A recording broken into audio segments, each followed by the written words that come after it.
At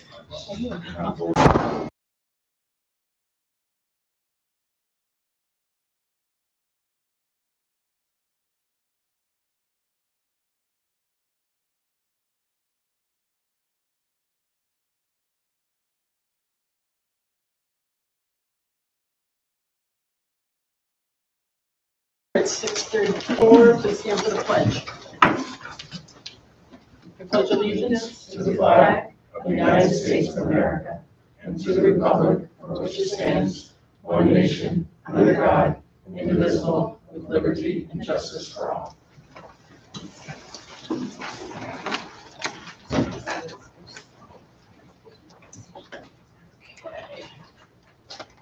I need a motion for the acceptance of the agenda. Motion, Kevin, second. Margaret, any questions? All in favor? Yes. Public forum? Nope. Okay. Now I need a motion for the acceptance of the consensus agenda. Motion, please. Kevin, second. Margaret, any questions? All in favor? Yeah. All right. Well, see, now you're on this side, so I can see you.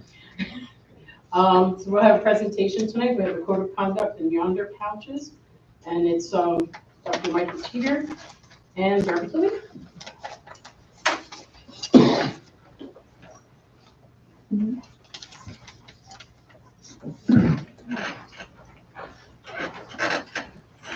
Down has to go to the next slide.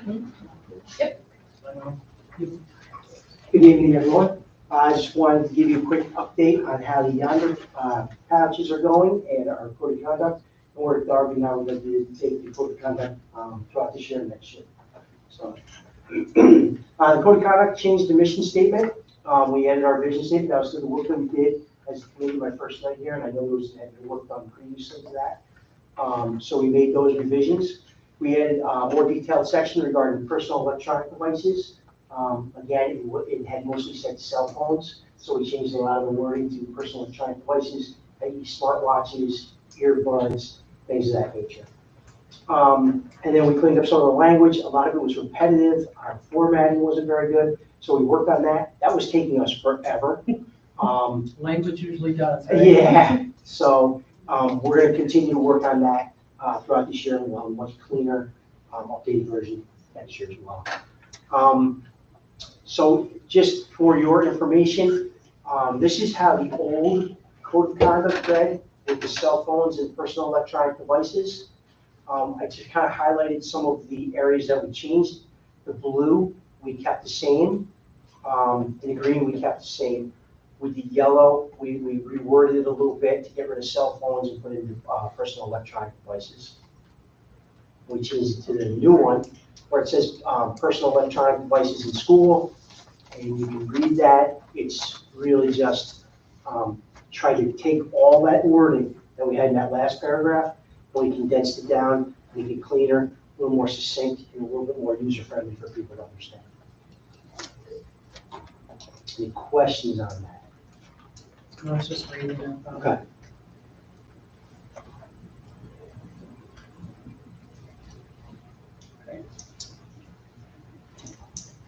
Go ahead, Mr. Mayor.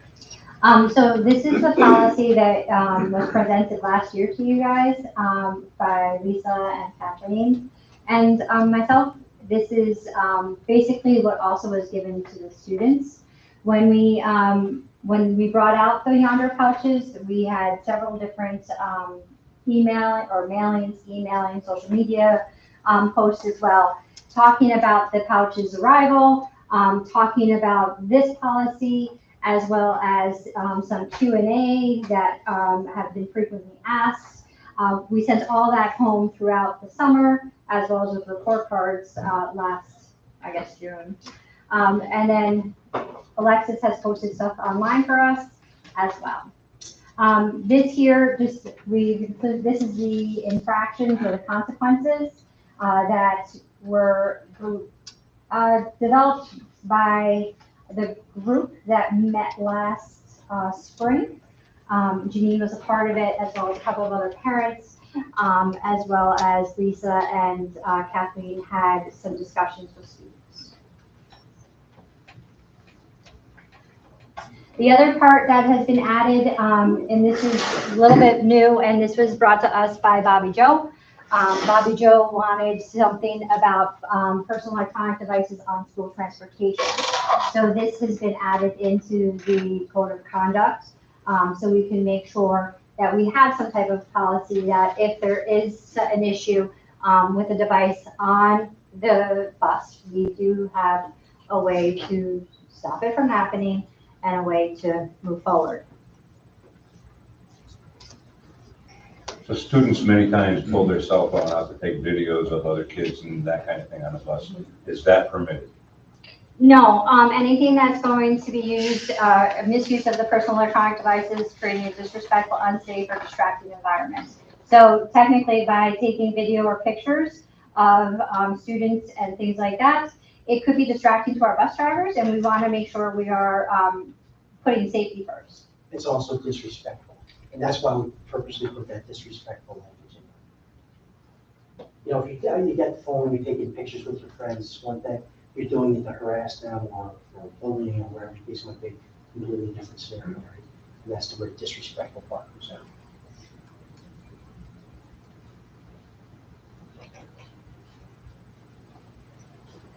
So our code of conduct goals for this upcoming year, we want to get a code of conduct review committee together. So, you know, we have multiple eyes looking at it, and we can get feedback from different, variety of different perspectives. We want to redesign and reformat the code of conduct discipline rubric. So in my previous district, we literally had a rubric. Here's the infraction. There's 4 levels of offenses. You line it up, and it would help very much so with Mr. Lee and myself and our dean of students. So you can say, here's the infraction, here's where they are on the level, and here's what the consequences are going to be. Just for consistency, when you have multiple people handing out disciplinary referrals. We want to reformat the interventions into a more user-friendly format and layout. Reformat the rubric to include various levels of offenses and proper interventions to help ensure calibration and consistency in the discipline. We want to make One of the things that you, I hope you understand, and I don't think we said it, is that this code of conduct is a pre-K-12 document. So it applies to everybody. So this would also help us, again, have the calibration amongst grade levels, but also it's going to help our deans, who we have both one at the high school and one at the elementary level, follow along the code of conduct and have uniform consequences as well. And I also have a question. So you have a review committee. Do we have any students on the review committee? I would love to have that. That would be, I would love that too, because having their perspective would be important too. Agreed. Were you gonna add to that, Darby?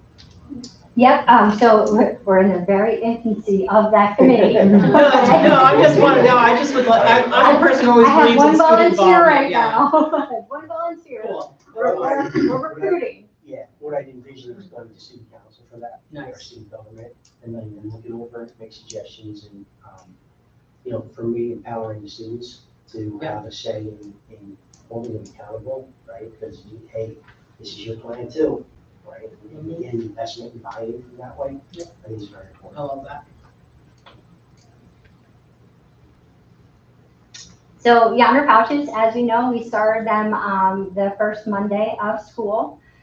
We had a assembly for each grade level where Dr. Teeter explained the expectations for the pouches and the expectations for the personal cell phone devices. I didn't bring one. I think you've seen them, but if you haven't, please feel free to stop by our offices. We'll totally show you how they work. Here's what the pouches are. Actually, I knew I had somewhere the documents we sent out. So right there, focus first, phone later. That was one of the things that we mailed out throughout. I just couldn't remember where I had them. Sorry, guys. Do you want me to pull it up? Would you like to see some of the stuff that we sent out? Sure. Okay. Yes, please. So we created a QR code. We had this at our windows, and we did have them at different functions towards the end of the year. So parents could take a picture of it and go right to the website and view information about the Yonder pouches. We did find out that as time went on, our one QR code expired and we had to update it. So the way it looks now is a little bit different than the way this one is. So there, oh, sorry. Oops, I don't know. Oops. Oh, okay, we're good. We can move on. So these are the pouches. The students turn the phones off. Well, hopefully they turn the phones off. We did on the first day of the assembly have somebody that forgot to turn it off, and their music went on, which is okay because we had a magnet. We could unlock it. It was all good. And then at the end of the day, I know this was a huge concern, is about all the kids in the high school or in the 7 through 12 going and trying to unlock their phones. So far, and I know Bobby Joe can tell us, we got out on time, pretty much on time the first day we had this, and we've been on time since then. So one of the things we went over with the students as we met with each grade level is really, the idea of the Yonder pouch isn't some sort of punishment, right? That's not what we're here for. It's a tool. It's a tool to help you focus on your learning. We know what distraction these phones are for everyone, right? And this is something that when you use the Yonder pouch, you put it in there, we know that there are issues with students wanting to have their phones on them, not leave them in their locker, not leave them home for a variety of reasons. So this gives you the opportunity to keep the pouch on you, eliminate the temptation of pulling it out in the middle of class when you're losing focus or whatever. Help you stay focused in your class. Because our number one goal, and for all the students this, is to have them move on to the next grade level next year. Every single one. And our seniors, our goal is for every one of them to walk across the stage in June. And this is just a tool that will help them concentrate more and focus on what they need to do so that we can reach our number one goal, right? We talked about we want the students to have social interactions with their peers, not via social media. Sit at the lunch table, talk to your friends, right? Have a good time with them without the phone. We're asking for 6.5 hours a day. You got 24 hours in a day. We're only in school 180 days a year. We're asking for 6.5 hours. That's all we're asking. And we explained that pretty clearly. There seemed to be a pretty good reception from the student body. And I think they understand what our purpose is and what we're trying to do to help them use this as a tool. So I think that will work pretty well.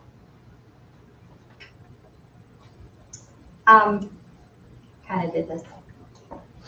And then here's another one of our facts that went out. This is our little Q&A that went out over the summer with some of the other stuff that went out. Again, just about what to do, how it's going to work type thing.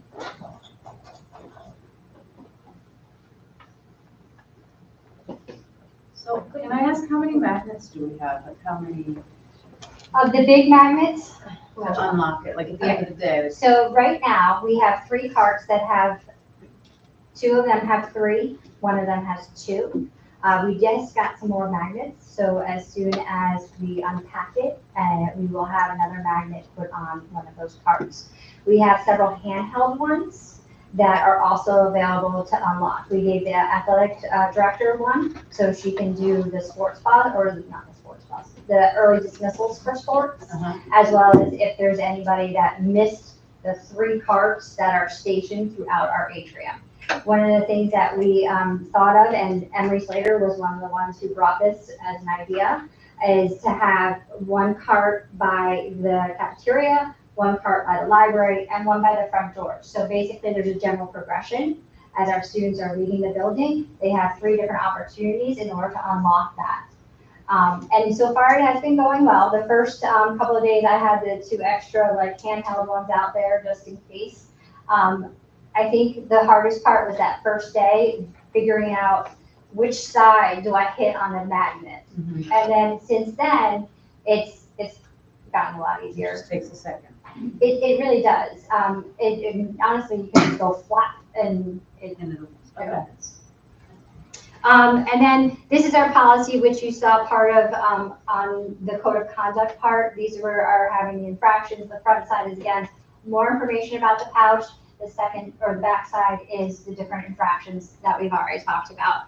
So the town halls that we had, this was the section of which we did it, or the order of which we did it. Also, just to note that when things went home in mailings this past summer, we did do all different languages for the student, make sure we encompassed every language, home language that was spoken at home. How will we know if the pouches were effective? We're going to compare our discipline referrals. We're going to compare our subject and grade level pass rates. Our student teacher surveys will probably give us more information because, you know, as I told the students, I don't want to get into, oh, I forgot my pouch, oh, I locked my pouch, but just don't have your phones out. You know, and that's the bottom line. We're asking for 6.5 hours a day. Your pouch is a tool. If you choose not to use that tool, then that's on you, but you're not going to have your phone out. So just providing them clear expectations, and it's because we want everyone to move on to the next grade level. It's not a punishment. We're not trying to reinvent the wheel. We want students to focus on their learning. And these are things that tell us. Can I just ask for clarification Sure. on something you just said? You said that if they don't want to use the pouch, It's just that- don't have your phone. That's not the So that's is it a not requirement, or is it a suggestion? That's a great question, and I think I was misunderstood when I said that with the students as well. Okay. Here's the point, I don't want to get into a power struggle that I left my pouch at home, and now we have to get into a figuring out how you're going to get a new pouch, or the students going on TikTok and figuring out some way to get around the magnet and going a different way, right? So the idea is, we're giving you the pouches, we want you to use the pouches, okay? If there is some other circumstance that comes up where you're saying, I can't use that pouch, the bottom line is the phone cannot be out.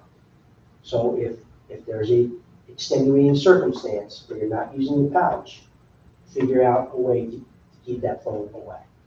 It's not gonna be out there today, okay?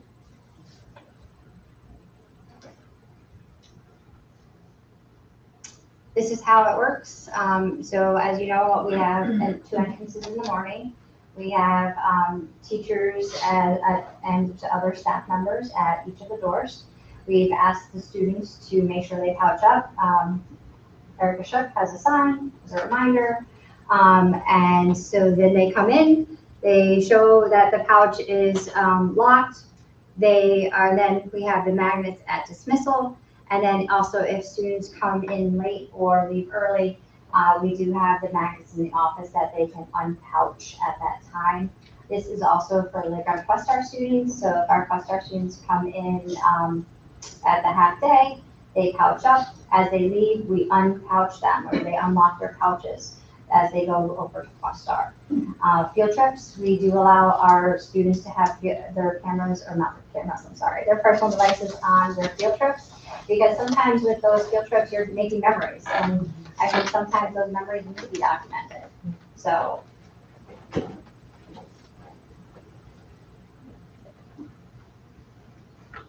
Thank you. Any other questions? Actually, can I ask, there's a couple of students I see in the audience. I know it's only been a couple of weeks, but what do you think about the pouches? I think I see a significant decrease in the amount that I see out. Like a lot of times last year, everybody like kept it on their desk and they flip them over from time to time. You don't really see that anymore. So. I definitely see a lot more communication with kids. They're not stick on, they're like actually having communication. I think that's wonderful. Nice. Thank you. That's a big, may I ask, have you found it hard or difficult to get, so it's kind of taking away the stress? It definitely helps me, I think. Oh, Because like for me, like I feel like more, I think I've gotten better. Yeah, I feel myself like reaching for it and Yeah, like, like- okay, it's not there. Yeah. Which is very Yeah, it's helpful. so addictive. Okay, good. Yeah, because I remember in the survey, some kids had said, like, I want help getting off my phone. So I really like the way you worded it as like, it's a tool to help you, not a punishment. I think that gives them a Mhm. sense of like ownership over it and like realizing it's just something to be useful because because we do want it to be useful. So. Exactly. We've also had some teachers note that the students are actually talking to each other during lunch and they're actually making eye contact. One of the things, one of the studies has shown that eye contact has really decreased over the last five years or so because of the heavy reliance on cell phones. So hopefully that is going to improve with some of these changes. Very nice. Yeah, and I Thank like you. that they can be used on the buses for the reason that I know a lot of kids maybe like to listen to music on the bus, and that's probably calming for them, so, I don't know, I think that's also good. So the phone can be only locked and unlocked here. You can't accidentally lock it in the pouch at home. You could, You yeah, could, you can. Oh. So all this is a button, you push it, and then you need a magnet through this button. do you want me to go get one so you can see it after? No, I got it. Oh, yeah, we've had students come in and they say, hey, I locked my pouch on the way to school, I can't get my phone in it. So we just say, we'll unlock it, and, it takes a second, and we go back again, but. We've also had students voluntarily track us down and say, here's my phone. Yeah. And then bring my pouch. Nice. Yeah. It's interesting. Well, thank you. Thank you for the Thank input. you. Okay, what do we have now? Summer instruction. Dr. Sandra Gardner. Yes, and we have three co-presenters tonight. We have Amelia. Mr. Hutchinson, Ms. Basilico, and, Amelia Scott. So when summer bridges come up, they're gonna take over for me, Okay. okay? You want the clicker?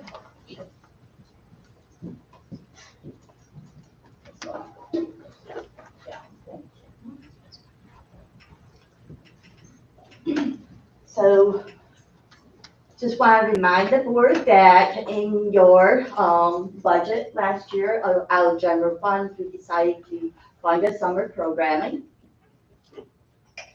And we did 4 different programs. The first one I'm going to talk about tonight is summer credit recovery. And the purpose of this program was to help students that were in a situation where they didn't quite pass the course during the school year.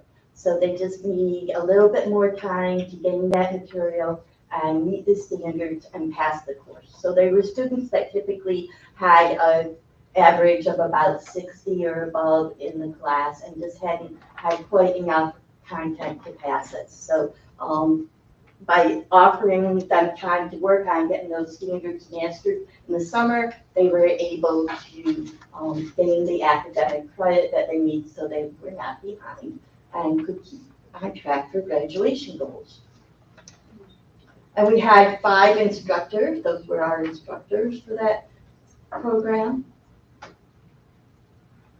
And this is our data from the program. So you can see low numbers, and that was purposeful, so we could provide that individualized instruction to the students that need targeted support at meeting certain standards in the content of that course. So we did English 9 and English 10. Of that, we had 1 student take the Regents exam, and the student did not pass the Regents exam. So you're going to see that a common thread throughout this table that many students that took the course just took it to get the credit. A few took the Regents exam also, but none of the ones that took the course and took the Regents exam passed the Regents exam. So that means we need to do more work with them, but we reached our objective of making sure that they gained the high school credits. So more work will look like AIS tutoring support for them. I have a question. So Global 9 and Global 10, I know at one time Global was, you did Global for 2 years, took a test in the second year. So now they've split it up now? Is that what they've done? Yes. Okay. So the test used to be a combination of the content of Global 9 and 10. Now it's just 10. Okay. You had kids that had a credit recovery in gym class? Yes. 11. And I think one of the main reasons for that is they seem to be more comfortable in a smaller group in a Gazette space. So many were really proactive in knowing that they wanted to do this. And also, they were a lot of times students that need something in that list, but didn't need a full-time period, so they took advantage of being Gazette credit. So the next program we're talking about is Summer Bridges, and that is for 7, 8, and 9. I'm going to welcome everybody up that's helping with this presentation, part of the presentation. And we had 4 instructors. Greg is here, Christine is here, and then Martine and Nikki also were instructors for this program. Okay, so the purpose behind the Summer Bridges program was really to sort of inspire, motivate, build connection to the school itself. We opened up, I think there was 22 kids that were possible to come in, various things.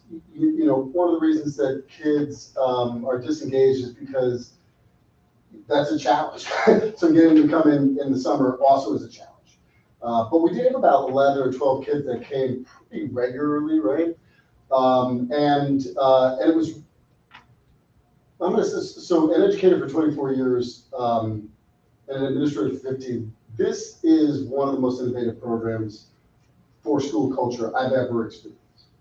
It was terrific in a way that it brought kids from entering 6th, entering 7th, entering 8th, and entering 9th grade together. And so when they started this year, we actually saw, anecdotally, we saw them while they were in the classrooms in 7th and 8th grade, these new 6th graders, these 8th graders, and even some of the 9th graders, coming down, seeing their teachers, being kind to each other, immediately starting the school year with connections that they would not have had otherwise. So that was really like the big goal, but then we had also subtle goals too. Many of the kids had never been hiking, for example. Many of them had never been out on the river. Many of them didn't know what Hudson offered.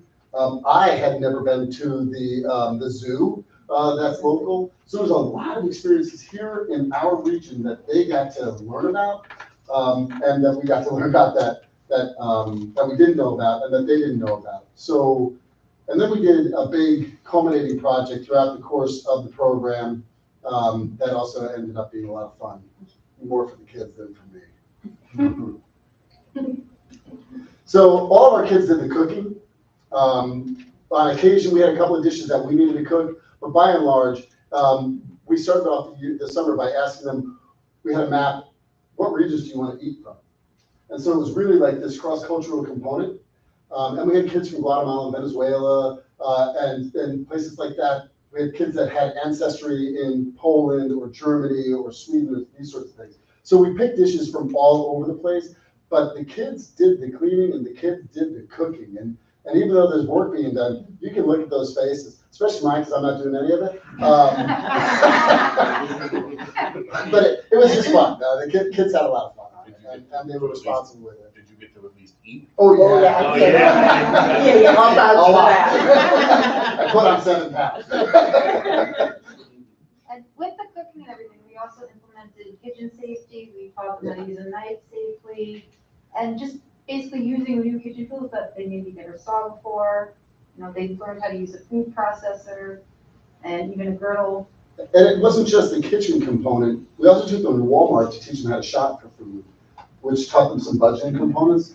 We hear a lot in the Blue Ribbon Commission about life skills oriented concepts, about financial needs and how to teach kids how to do these sorts of things. So they actually built a budget and shopped for a lot of the food. So that was pretty cool, yeah. You want to take it? Sure. So with a lot of the field trips that we went on, we went to different hikes and then went to the Trevor Zoo, which was great. Yep. And we learned a lot about animals, conservation, protecting the environment, how animals are affected, and how humans affect animals in the environment. We learned even how to identify different leaves on different trees. That was very educational.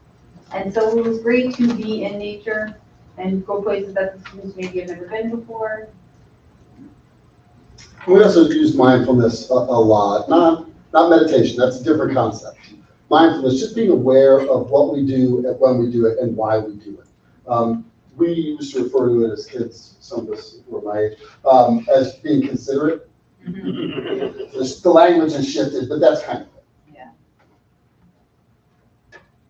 So this is us going to Walmart and making making the list and shopping, as you can see down at the bottom there. Took a trip to Bash Fish Falls. It's a great photo.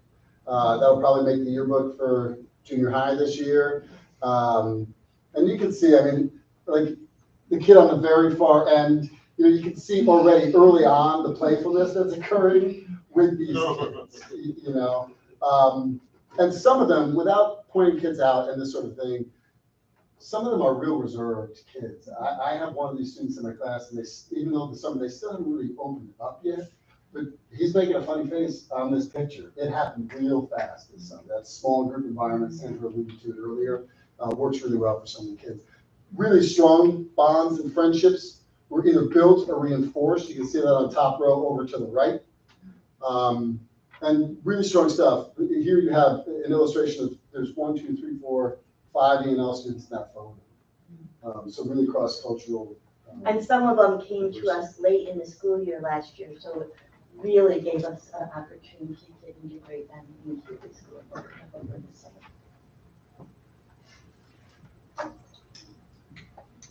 Where is the Trevor Zone? Where is it? It's Millbrook. It's actually, I didn't know this, but it's part of a private school.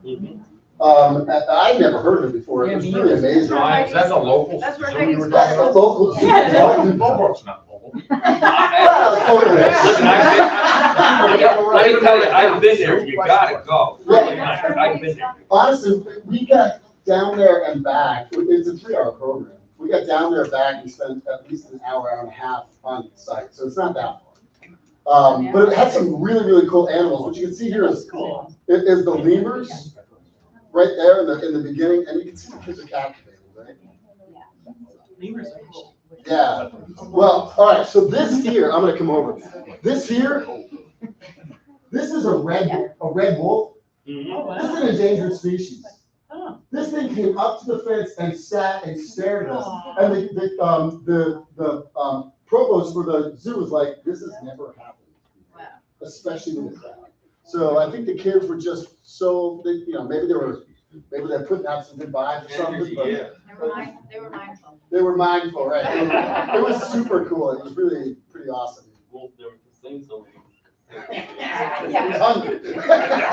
Yeah. I mean, this just adds to the memories that they'll probably keep forever. You know, they're never gonna forget that they got to see a red wolf that's endangered, that most people don't get to see. And you can see in the body posture of the kids, like if you take 11, 12, 13, 14-year-olds anywhere, it's noisy. It was silent.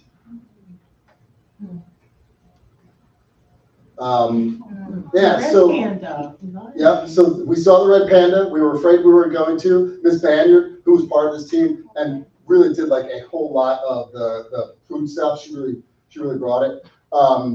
She talked about this red panda for days before we went, and then we didn't see it until the very last minute. And then it came out and was like very social. Got lucky that way. I think this quote at the top just sends chills down my back every time I read it. Used to see it in the village where I grew up. I just, that's why I do this. Students teaching other students, you know, the language that they use Yeah. from birth and different parts of their culture that other students didn't know. Yeah. But that was great to see. Yeah, it was pretty remarkable. So we also went to the Rhinestone Audubon Wildlife Sanctuary. Again, a local gem that I didn't know we had. The kids had never been there before. I love this one. There was a pond at the end. I don't know if there's photos on the pond. I can't remember.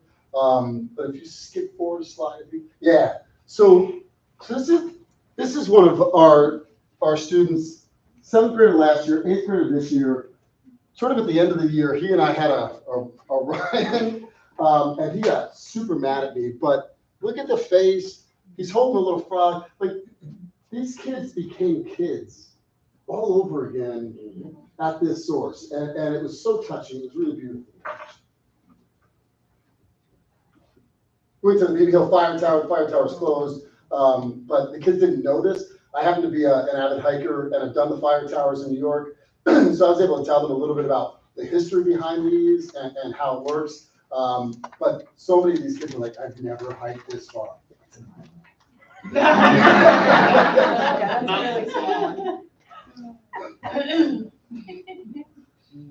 We went to Olana and the Thomas Cole Museum and the Hudson River School of Art. And again, this is a couple of weeks in now. You can see those relationships are still strong. They're building. You can see it happening even with some of the adults in this photo. Just really, really nice.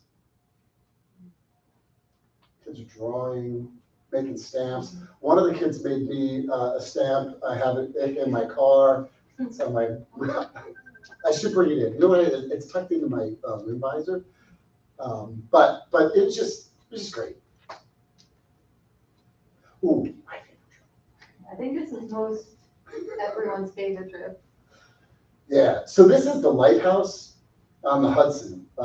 It's the Catskill Hudson Athens Lighthouse.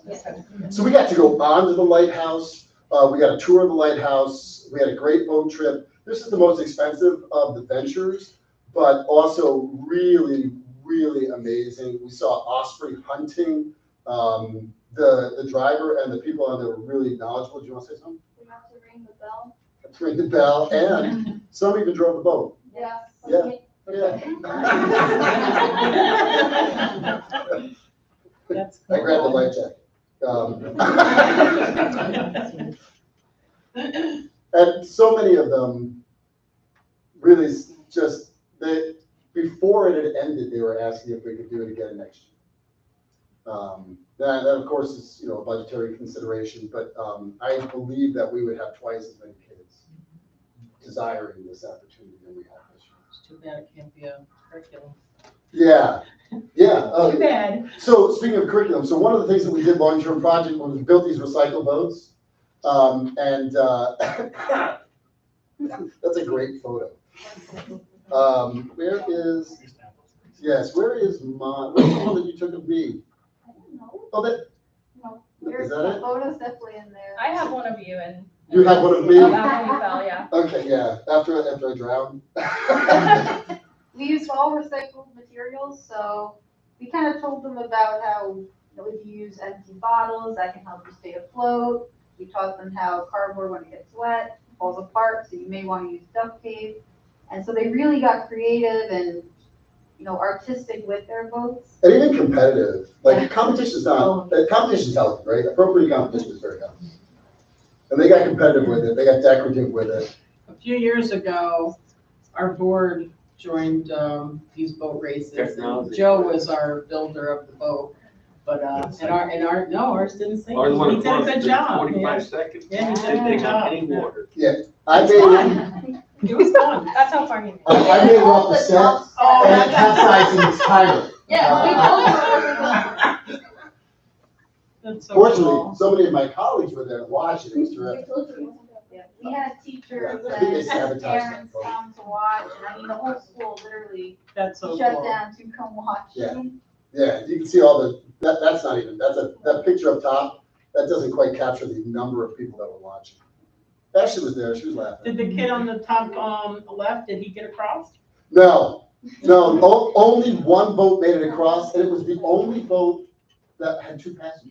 Yeah. Really? Which is remarkable. Ah, interesting. Yeah, Logan and Japhet.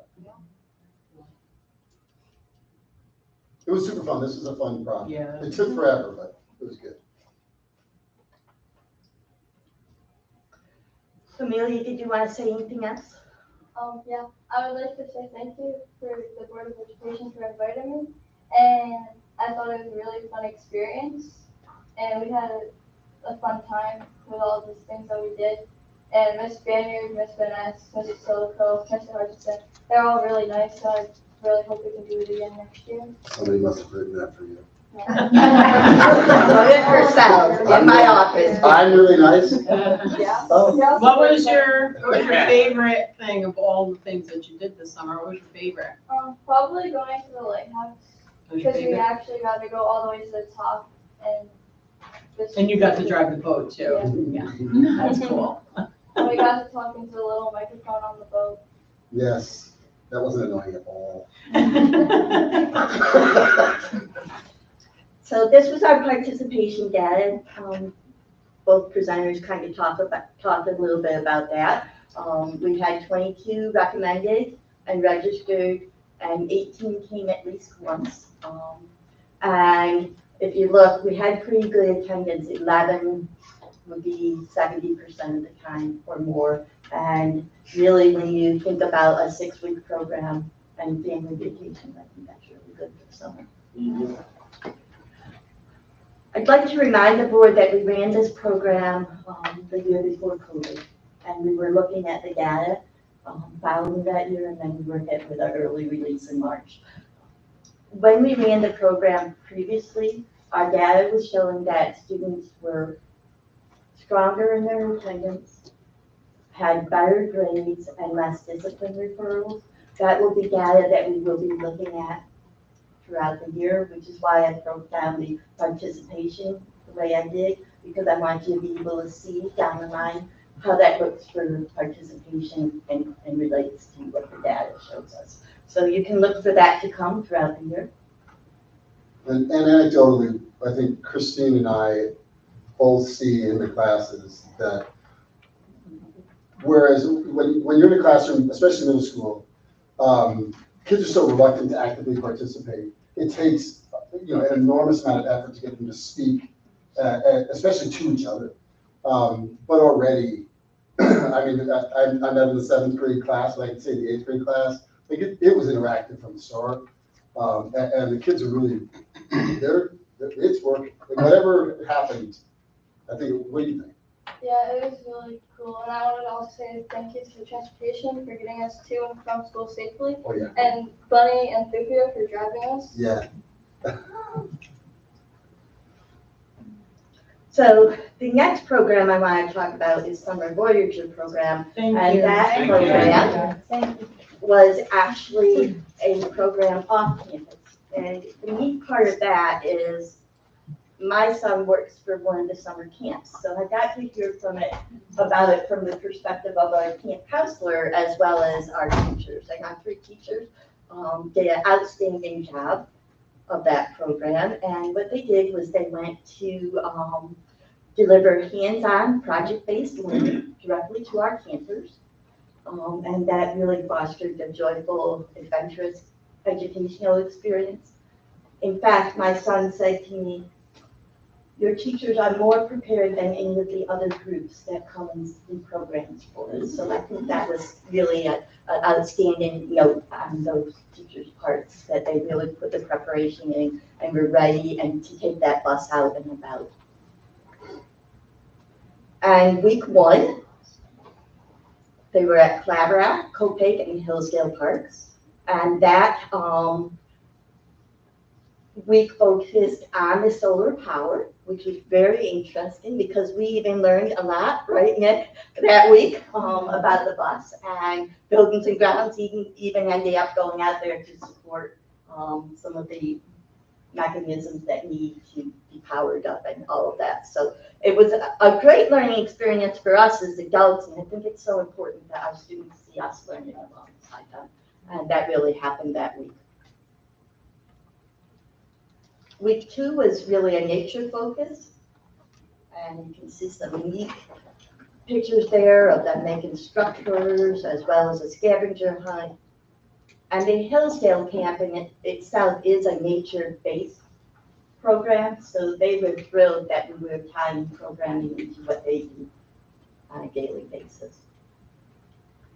And week 4 was about space, and the teachers really wanted to take advantage of the twinkling stars on the top of the bus, so that they really formed that week around that theme for that reason.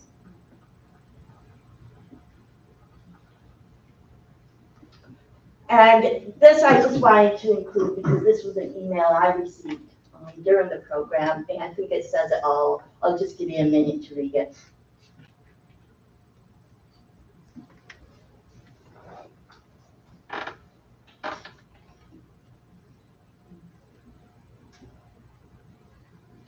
So we are hoping we can do the Voyager program again next year. What ages are the Voyager program? So they start most of the camps at kindergarten, and they go to 6th, 7th, and I say that hesitantly because some of the camps have counselors in training, and those are our 7th, 8th graders that are getting work experience, but they're counselors in training. And then how long is that? How long is that? So each camp differs. So I put 3 weeks up because Barbara only had us there for 3 weeks. Hillsdale has us there for 6 weeks. So it just differs. I think the best thing we could do to improve this program is to get out in front of it early, let the camps know before they set their schedules, because I know they want us back, and we just need to let them know that we're coming back early.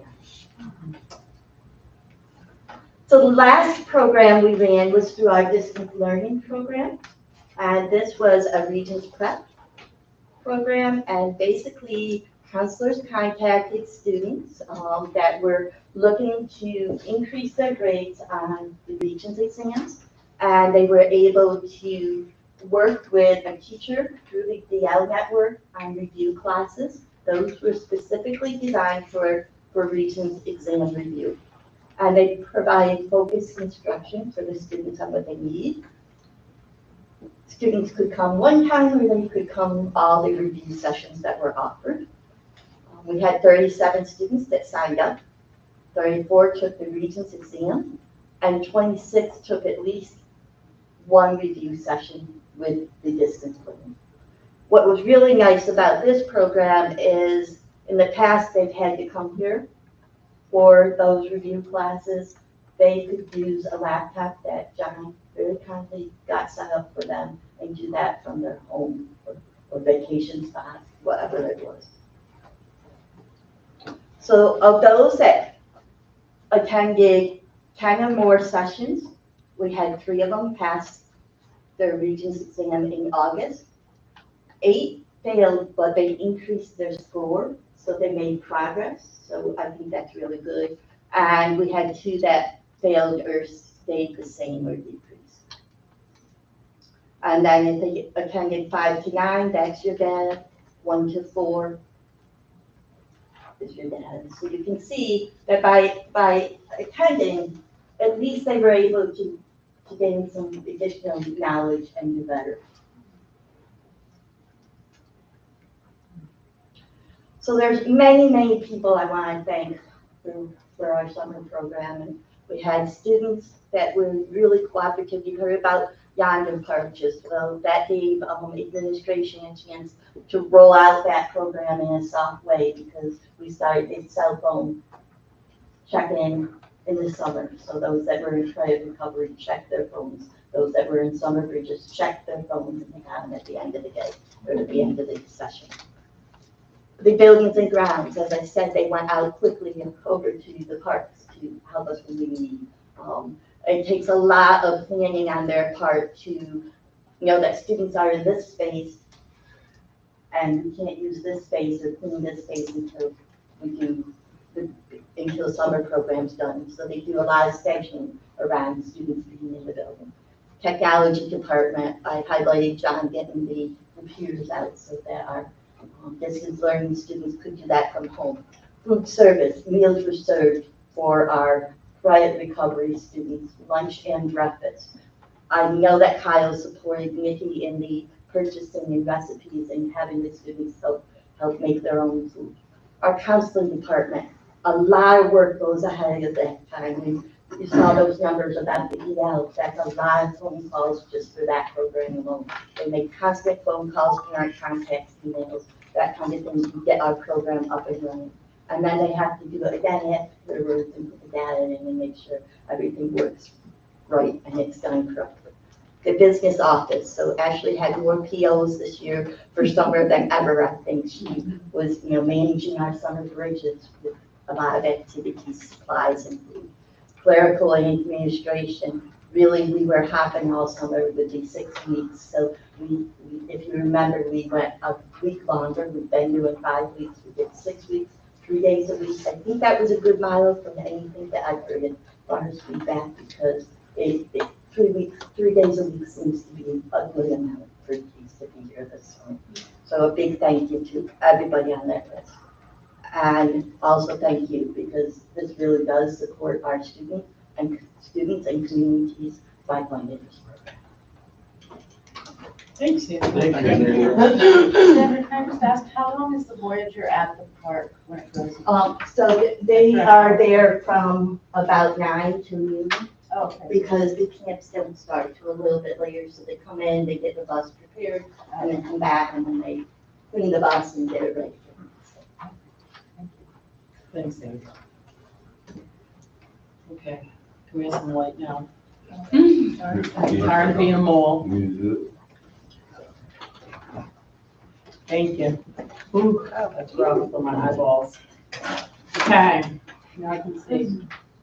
All right, we have the reports, audit committee report. Joe?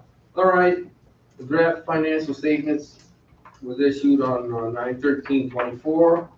The audit committee met this evening with Patricia Brennan from RBT.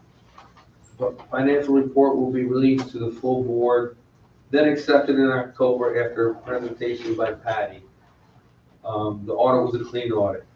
Our school tax collection up to date, 20.83 collected as of 9/17, 5.1 million. 4% by the lockbox, 6.3% online, $54,937 collected by the tax collector. Key Bank Copac is still not accepting in-person payments. Our next meetings will be March 19th and May 21st. Thank you. Thanks, Joe. Now we have the superintendent report. Okay, well, we do want to acknowledge that we have somebody who will be retiring after 55 years of service, and I'm going to ask Bobby Joe to just say a few words, please. So you're going to vote on the acceptance of Maureen Hydrick, who has been in capacity here for, as Lynette said, 55 years. She's been clerical. She's done everything. She retired from inside the school, came to work at the bus garage. She's been a bus driver for all of that time. Absolutely exemplary employee, dedicated completely to the kids and the safety of her students. I would like to say Maureen, under the circumstances of her retirement, she did not feel she could be here, so she asked me to pass along a message to you. I was so grateful to have worked for school. It was a great place to work and learn. I had the opportunity to work with wonderful administrators, faculty, and staff. The parents and children of this district have always been a great part of my life. I pray every morning that they have a safe bus run and great days in school. And at night, I thank God for them having that day. Please understand, I do not wish to be thanked. I was in many different jobs there and truly loved all of them. Thank you for supporting me during my journey here at Taconic Hills. So I just want to say, from the bottom of my heart, thank Maureen. She's, for me personally, I remember her from the time I was little. So it's really hard to say that, and I wish her nothing but the best in her next stage of life. I wish her well too. Well, I remember Maureen driving me to football games when I was in high school. Okay? I mean, so she's been here a while. That's a good point. And writing you up in the office too, Joe?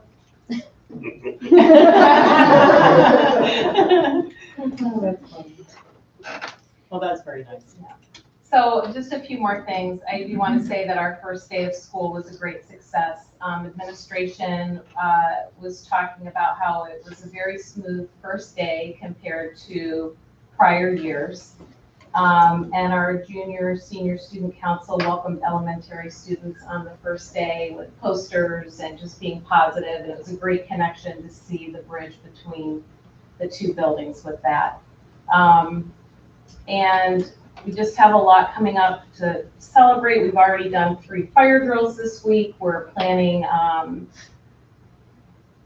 couple more quickly. We notified everybody, as we have to now, in advance. And we did have students re-entering the building within 8 minutes of the alarm activating. So we're really fluid and everything went really efficiently. Everybody knew their jobs and roles and was very conscientious about all the students' safety and knowing where they were. We did launch our Thrill Share rooms, which is our communication tool for families. We had a little bit of a rough start. There were some things with the technology that needed to be corrected and updated, but as of Sunday, we have 38% of our families signed up, and we will be sending out another text to make sure that everybody gets that opportunity. That way, it's basically one-stop shopping for communication with teachers and being able to see your students' Google Classrooms and things like that. We have a college fair coming up on Monday, September 23rd at 8 a.m. in the high school cafeteria. That was a great success last year, so we're looking forward to that again. We've had our word of the week. Each word is posted on the e-sign. If you haven't noticed that already, when you drive by, which is great, and that information goes to all of our families. And I do want to say that our superintendent's conference days went very well. Everything was well received by our faculty and staff. Our keynote speaker had a positive impact, I believe, on all of us, and really just brought us together, reminding us of why we are all here and how to keep our students motivated and engaged in their lessons. And then I just want to end, all the content coordinator positions have now been filled, which is another great thing. And I just want to say, I want to take time to thank our leadership team, because the start of school can bring with it a lot of emotions for families, teachers, staff. And they have handled some very challenging circumstances with professionalism and kindness, even if that was not reciprocated. And that can be really hard and challenging. But we have worked together to problem solve and make the best solutions we could. And I'm just thankful to them for their commitment and the work that they do for this school district every day. And that even when feeling frustrated, they handle themselves professionally and always are keeping our students at the forefront of decision making. So thank you all for that. And you know, we're having fun along the way as well. I have fun. Do you have any questions for me? I do. In our update, you mentioned that the fund balance for the general fund had increased or grown by over $4 million. Can I ask where that money came from? The 45%. So when you see the financial statement, you will see a lot of that coming from interest, as well as the COVID money, which has been piling up. But as of 6/30, that 45% was there. But as of 7/1, we have expensed or moved the $3 million to the capital reserve. We also have the money that we designated or assigned to balance the 24-25 school year budget. So you will see in November, when I present the financial conditioning workshop, what the actual is. So that 45% doesn't have those numbers? No. Okay. So it doesn't have those numbers, or It does not. Because if it did have those numbers, it would be inflated higher. Yes, it's inflated. It doesn't have we didn't move the money until after 6/30. And but that was planned. Yes. Mm-hmm. So we're really at kind of the same place we were last year at this time. Yes. So how is that going to affect how the state sees us? It's going to be, it's up in the air right now. I know that the corrective action plan that I am drafting at this point is going to mirror what we drafted last year. However, I've included that we've we're using unassigned fund balance to balance the budget to offset the revenue. So that's all balanced out. We're going to fund the capital reserve if we want to increase the capital reserve limit. So there are other things that we can do. to bring that I down. also wrote a letter because there was an opportunity to communicate because the Rockefeller Institute is doing they're working on the foundation aid, just an explanation of some of the reasons of, why it's higher and reasons that you can't just eliminate it or break it down in chunks. Some of the suggestions that our auditor had provided to us.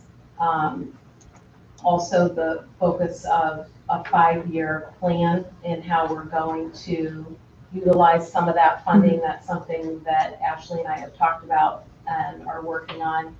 And the other piece that we had CARES Act money that was given to us that we prioritized to use rather than using some of the money that is in that unappropriated funds balance for things that we need. When I talk to state aid planners about the excess, the first thing when they pull up all of our financial statements, they were, impressed with how we organize things on the website. Everything's very transparent. But the first thing that they see is, oh, you've got over $4 million from CARES Act in the last, few years. So that's the first thing that sticks out on top of the interest in night class. In November, I've already started working on the financial conditioning workshop, but I'm seeing the increase from the interest. The rates have not gotten any lower. In fact, they're much higher than they were last year. So we are seeing that. What? They're gonna go down. Yeah, they're gonna go down. Rates today. But my only concern would be, and this is what you do, so I'll trust that you know what you're doing. But if we're gonna mirror what we sent last year, but we're in the same exact spot that we were last year, if we have just as much now as we did then, and the objective is to spend that down, I think that we won't really see the true impact until the end of this fiscal year. I mean, we didn't build 23-24 budget. We're just, we were just expensing what was there. So the 24-25 budget, we went in with intentions of making sure that we weren't having any cushion in the salary codes and things like that. So I think that we'll see the true result at the end of the school year. I apologize about just touching my phone after everything we just went through, but my daughter's in labor, so. I was gonna recommend So I apologize. I think that's an extenuating circumstance. That would be one of them. All right, I will try to make this effective. All right. Yeah. Can I ask one quick question, and I know we've talked about where the money can go. Is there anything where it can go to field trips, since we just heard how awesome those field trips were all summer, and I was thinking how great if we had more field trips. But I know. So, and we'll go in depth in November at our workshop again, but the reserves are very specific on what you can use it for and how, or where you can shift it in between. Yeah. The unassigned fund balance is something that can only be used to reduce property taxes. So that's where we take that money and we balance the budget. So we can use it for whatever we want. We just need to build it in our budget number. We're still confined to the budget number that we have the voters approve. Thank you, sorry to take a. That's okay. I appreciate it. Thank you, Ashley. Thank you. You're good, Lynette? I'm good unless there's more questions. You are? All right. So now Board of Education member activity reports. We'll start with Janine. Got anything? I'm prepared this time. The last time you asked me, I was like, oh, I fell on the bus. Sorry, Okay. Janine. I've been going to, so I'm also a parent. You're new. I'm new, but I'm at the school a lot. So both my daughters are on the girls' soccer team. One's on modified and one's on varsity. So I've been going to a lot of games, winning some, losing some, but still fun. I missed the game tonight to come here, but hopefully she won. I also went to the open house, parent open house meeting. So I got to meet some of the parents there and teachers. And then I went to my first policy committee meeting last week with Margaret, so that was good. And then I had Friday and Saturday this week, Board of Education training sessions. Those are fun. Those are fun. So excited. You should be. It sounds like it. Joe? Valuable. Okay. Margaret? A bunch of my son's soccer games. He's a junior on the soccer team. We're doing all right. And the first policy meeting, I was gonna shout out there that I think the next policy meeting is the one, it'll be the second Thursday in October. We want to invite parents. It's a special meeting that we have annually to go over parent engagement, and we want parent input. So that's already gone out, I think, on Facebook, and I just wanted to say it out loud here. Thanks, Margaret. Kev? I got to see a little bit of the football game in Hudson. Other than that, it was a slow month. Folks got busy. You came to? I did. Came to open house or to the No, you told me. the superintendent? Oh. But I was able, just like everybody else, prior to this meeting, we were able to meet with the new faculty and staff down in the cafeteria and with those that have received tenure. Some wonderful people, it looks like we hired, so good job there. And getting here early didn't do me any favors because Rick's assigning me homework from the legislative committee. I'm gonna get an email, I guess, You're not tomorrow. the only one. Some research. So that's about it. I did not have anything. I didn't make the superintendent day, so I have some other prior engagement, but, yeah, I'll get more involved. How about you? Kevin, great segue into the legislative committee. I was setting you up. Right? I appreciate that. We're meeting next Thursday at 5:30. Yesterday, I received an email from Sean Lisk, who is the grants coordinator for Congressman Molinaro, who sent me an email with at least a dozen funding resources that we may be able to take a look at. So at the risk of cutting down on attendance at the legislative committee, I just want to let you know everybody's going home with homework because I can't look at all 12 of these, so I'm going to assign them to all of you. I saw Morgan today when I was Oh, did you? at the picket line at the hospital. She was there representing Michelle, yeah. Okay, now we're on to new business. So we have the tax cert reserve account, so we need to close that, the 2023-2024 tax cert reserve account. We are decreasing it to zero. It had $3,384.67. I need a motion, please. Kev? Joe? Any questions? All in favor? Okay. Policies we have, oh, we're doing first and second read? Oh, Just one, but we're doing the first and second, right? yes. All right, so we are doing the first and second read of the meals and refreshments, 9170. Can I have a motion, please? Kevin, second. Margaret, any questions? All in favor? I need a motion to approve the code of conduct with the presentation that we received tonight. Motion, please. Joe? I know I did that on purpose. Kevin? One second. Sorry. All in favor? Any questions? All in favor? Okay, next up is the National Annual Convention. 5 of us are going, so I need a motion for that, please. Motion, Kevin, second. Margaret, any questions? All in favor? Okay, next is a textbook adoption. It's Spanish. Motion, please. Kevin, second. Janine? Any questions? All in favor? All right, field trip to the Eric Carl Museum. Oh, there's an Eric Carl Museum? Sorry. I need a motion, please. Kevin, second. Margaret? Any questions? All in favor? I want to go. All right. Sounds really fun. Yeah, I'm up there, Charles. Next, I need a motion for the authorization of establishment of petty cash for the school store. Motion, please. Kevin, second. Margaret? Any questions? All in favor? All right, so now we have the personnel agenda, so that's gonna go through to all the way to T. Motion for the personnel agenda. Kevin, second. Margaret? Just very quickly.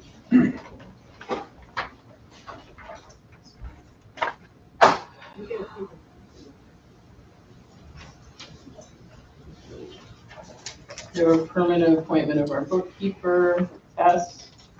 Permanent appointment of our teacher aide. Solarkey.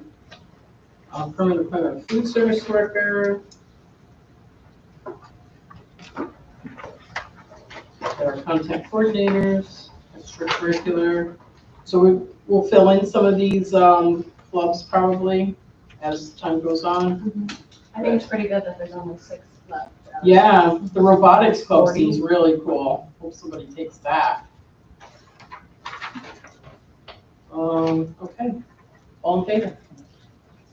All right, anybody for public forum number 2? All right. So additional items to discuss. The only thing that I had was Alexis put on in front of you all this.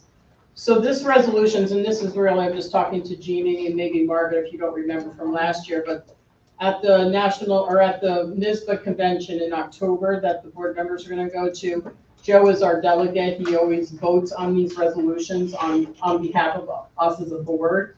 So what I'm asking you all to do is if you can take this home with you, review the proposals, and if there's something that, like some of these are double negatives, like they're telling us not to, like school districts make these proposals, and then there's the saying, we don't want you to say yes to them, kind of. So it's kind of weird when you read this, you'll see.